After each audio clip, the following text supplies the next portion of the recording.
হামজা চৌধুরীর পর এবার বাংলাদেশ দলে যোগ দিতে যাচ্ছেন আরও দুই টপ ক্লাস প্রবাসী ফরওয়ার্ড, যাদের অন্তর্ভুক্তিতে অবশেষে শেষ হতে পারে লাল সবুজের দীর্ঘদিনের গোল খরা। কিন্তু কারা এই দুই প্রবাসী তারকা, আর কিভাবে তারা বদলে দিতে পারেন বাংলাদেশ ফুটবলের সমীকরণ, চলুন দেখে নেওয়া যাক।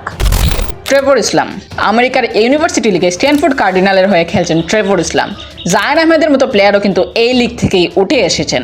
ট্রেভর ইসলামও এই লিগে নিয়মিত গোল করে যাচ্ছেন। ট্রেভর মূলত একজন ক্লিনিক্যাল ফিনিশার ও প্রপার নাম্বার 9। বর্তমানে বাংলাদেশ দলে একজন গোল স্কোরারের যে তীব্র হাহাকার তা মেটাতে পারেন তিনি।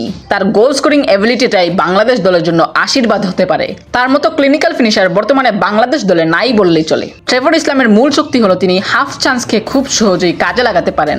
নিখুঁত পজিশনিং, দারুণ গতি আর অফ দ্য বল মুভমেন্ট দিয়ে প্রতিপক্ষের ডিফেন্ডারদের বোকা বানাতে ওস্তাদ ট্রেভর। সবকিছু ঠিকঠাক থাকলে আগামী ডিসেম্বরের আগেই তাকে দেখা যেতে পারে বাংলাদেশ জাতীয় দলের জার্সিতে। ফারহান আলী ওয়াহিদ।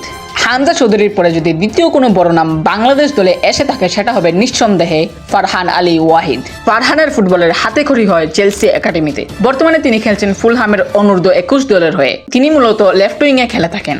তার গত সিজনের পরিসংখ্যান দেখলে আপনি অনুমান করতে পারবেন তিনি কেমন প্লেয়ার। গত মৌসুমে 31 ম্যাচে তার গোল ছিল 12টি এবং অ্যাসিস্ট ছিল 9টি, অর্থাৎ 21টি গোলে তার সরাসরি অবদান ছিল। একজন লেফট উইঙ্গার হিসেবে তার পারফরমেন্স অবশ্যই অসাধারণ। লেফট উইঙ্গে তার গতি, ড্রিবলিং, ক্রসিং আর ফিনিশিং সবকিছুই ছিল চোখে পড়ার মতো। ফারহান আলী ওয়াহিদের মতো উইঙ্গের খুব সহজেই বাংলাদেশ ফুটবল সিস্টেমের সাথে মানিয়ে নিতে পারবে।